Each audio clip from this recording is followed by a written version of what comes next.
Peace and light, that old guy Australia. Like, share, subscribe, hit the notification button, and you'll know if and when I ever do another video.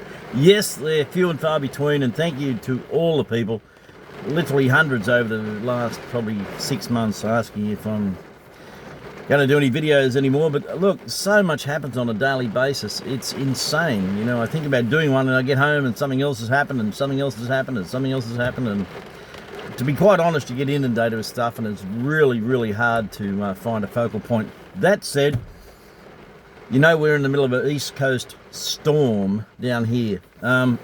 It's interesting. I want to make a couple of points about this, and I don't normally go into this, but so today's Wednesday, so on Monday morning I was flicking through the channel having breakfast over at the camp kitchen. And I don't watch the news, and the weather came up, and I thought, oh, I'll just check on this. Now, I check the B.O.M, the Australian Bureau of Meteorology, on a regular basis, daily basis. When I was working, every single day, sometimes a dozen times a day, particularly if you're doing external painting, I had to know what was going on. And I've got to plan my work ahead, whether it's internal work or external work. So I would look at the radar and the B.O.M on a regular basis, and I would watch the radar constantly to see if there's any storms around. So I know when there's a blip. I know when there's a radar array gone off somewhere. I can see it. It's not a glitch in the system. It's not old equipment. We all know what it is, and I know what it is, and if you've been watching it long enough, you damn well ought to know what it is. You know, they say, oh, it just goes around and goes blip, blip. No, not at all. Some of these are firing across at 40 degrees. I watched one yesterday talking to Joe on the phone, and we watched one go from Tamworth across towards the coast. It was insane. Oh my God. So can they control the weather? Yes. They've been doing it for 25 years in China. They've been doing it in the US for decades. Can they control it perfectly? No. And that's when it gets out of hand. We saw it happen back in Tasmania when they were seeding 2 days before major storms, and 3 people died. And of course it took another 15 years for that all to come out, and people were never held accountable for that. What I wanted to say was this. I was checking long range forecast over the weekend on the Monday, and the B.O.M was saying that there was going to be rain this week, starting maybe Monday night, Tuesday, Wednesday, Thursday. And the forecast, because the B.O.M do this. Now there's 2 things I'll bring up about this really, really quickly. One is about temperature. And this is, I'll do another video on this, but mostly know about this. That's to do with this climate change, where they go, it's 14 degrees, feels like 8, because it's bloody 8.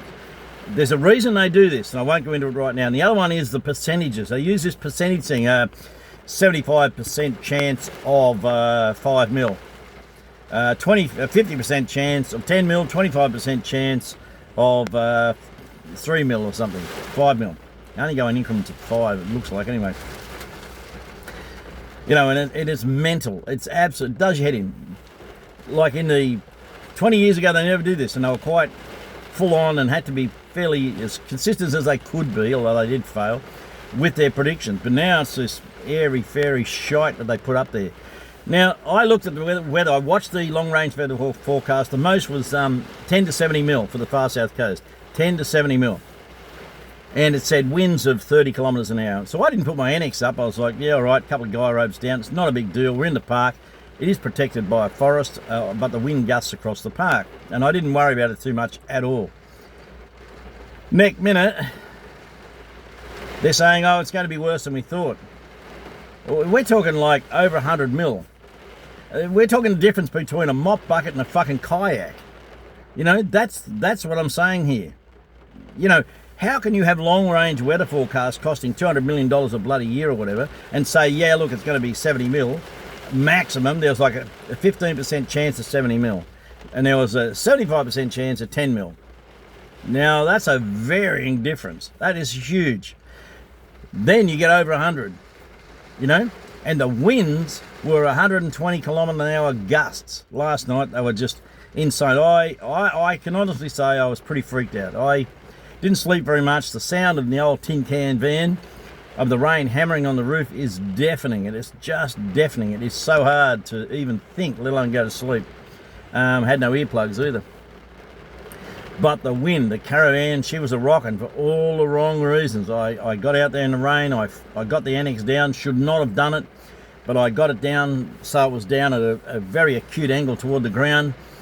It's normally a two-person job, and at 2 o'clock in the morning I probably needed somebody else, but there you go. I managed to get it down between gusts, because you've got to take the tent pegs out, lift the leg across to the van and secure it to the van one end, which makes it really lopsided. And then do the guy ropes up, which I've got on it. They don't normally have them. And then across to the other one and do exactly the same. Then I put extra guy ropes on. You no idea. It was a nightmare. And this morning before I left, I've actually added extra ones just to be sure. Anyway, the gusts were like 120 kilometres an hour.